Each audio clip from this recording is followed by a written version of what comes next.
ओम साईराम. मनुष्य प्राणी हा इतर सर्व प्राण्यांपेक्षा अधिक बुद्धिमान आहे. त्याला ईश्वराची कृपा आहे म्हणून अधिक बुद्धी लाभली आहे. पण त्या मनुष्याने त्या बुद्धीचा वापर योग्य ठिकाणी केला नाही.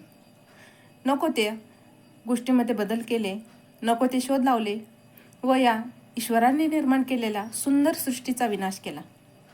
स्वतःचे जीवन सुखकर करण्यासाठी नवनवीन शोध लावून त्याचे दुष्परिणामही समोर आले.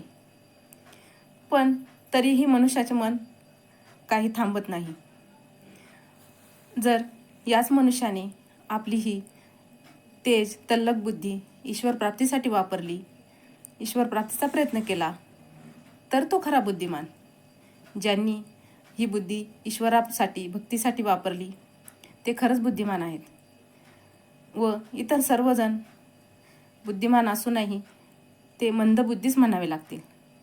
कारण ईश्वराने हा अनमोल देह व त्यात हा चतुरपणा ही बुद्धी दिली, ती काही त्याचा अपव्यय किंवा दुरुपयोग करण्यासाठी नाही, तर तिचा उपयोग करून ईश्वरापर्यंत पोहोचण्यासाठी.